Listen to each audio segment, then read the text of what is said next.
story of Chile was fairly it's fairly formative in my perception of what America's role has been in our hemisphere, at least. And in 1973, the country of Chile was I think it was the president of Chile was Salvador Allende. He was a socialist, and there were American interests that American corporate interests that I guess people in this country felt were in some way threatened by Allende. And by threatened, I mean, like, their profits, their money was in some way threatened.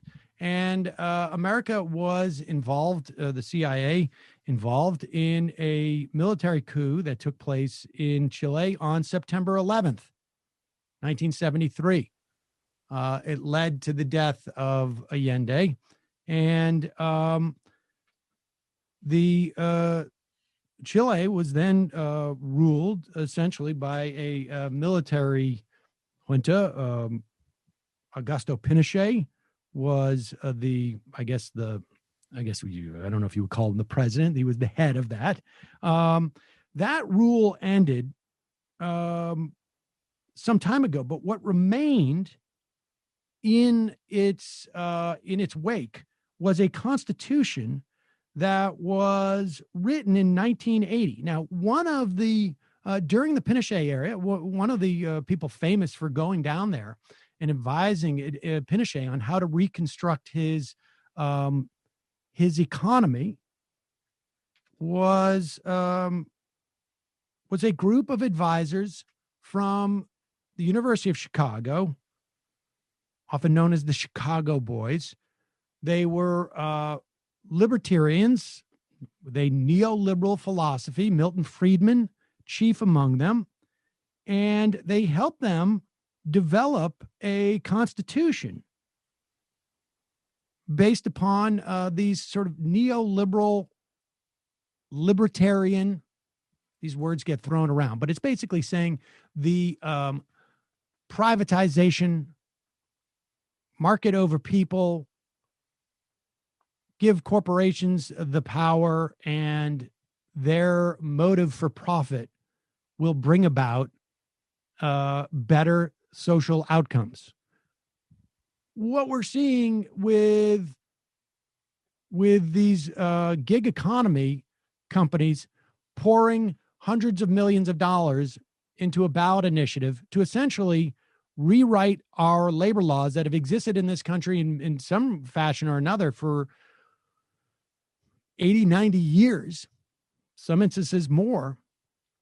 That this is the ultimate neoliberal project, right? Where it's we're going to make it as if we're just allowing natural economic forces to dictate, when in fact what we're doing is we're influencing the laws to function in a way that ultimately benefit us at the cost of society and specific workers. And so this constitution has been in effect in Chile for about 40 years. And it called for all sorts of changes to Chile's society, privatizing education, privatizing health, privatizing pensions, et cetera, et cetera. And legislative supermajorities needed for a lot of these things. Oh, yes. We should also say, speaking of which didn't come up in the conversation with Alex, that Proposition 22, to reverse Proposition 22, you need 7/8, I think it is, of the California legislature to vote against it, to shoot it down. 7/8. A virtually impossible threshold to cover. And enshrining these things, they did it in Chile. In fact, in California, when they had some type of tax revolt there, they did a similar thing. You need a supermajority to raise taxes. What? Why?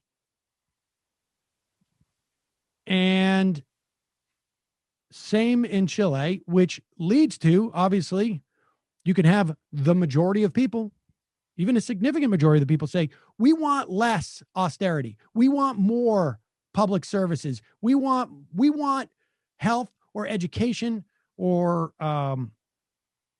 we want these or energy infrastructure. We want these things to work for the benefit of people first. We don't want these things to work for the benefit of profits first. And their system was set up in such a way that even if the majority of people want that, we're going to prevent it because we got in at a time during a military coup, set up the rules of the game to make it impervious to that type of democracy. I mean, let's be honest. We're seeing an iteration, a version of that with the Republicans. They sit in a Senate where the majority of Americans have voted for their opponent, the Democrats. And yet today they're going to enshrine their entire philosophy by putting Amy Coney Barrett on the court. And you see it in states like Wisconsin, where you have Democrats win 56% of the vote, yet Republicans control 65% of the House and the Senate in Wisconsin. And there's several other states very similar to that. So highly anti-democratic, highly ademocratic, if you will, and also policies that reflect that. Well, the Chilean people have rejected, or I should say have voted to approve a rewrite, 78.24% to 21.76%. And they also called for a committee or commission to rewrite this that involves none of the sitting lawmakers that exist today. And it's a completely separate, popularly elected body. And by no means are they out of the woods. It's going to be a 2-year process. In April, they'll elect 155 members, equal numbers, men and women. This is going to be the world's first constitution drafted by a group that has gender parity. They will draft it over the course of 9 months. There'll be an option for a 3-month extension. And then voters must decide whether they accept the new charter in a referendum in 2022. And the draft need only be approved by a majority, as the way it should be. Very heartening story in Chile, and it's one that we should pay attention to. And it's one that, who knows, may be an inspiration to people in this country as we deal with a lot of anti-democratic policies and functioning of our government that's going to be a function of a 6-3 conservative Supreme Court going forward.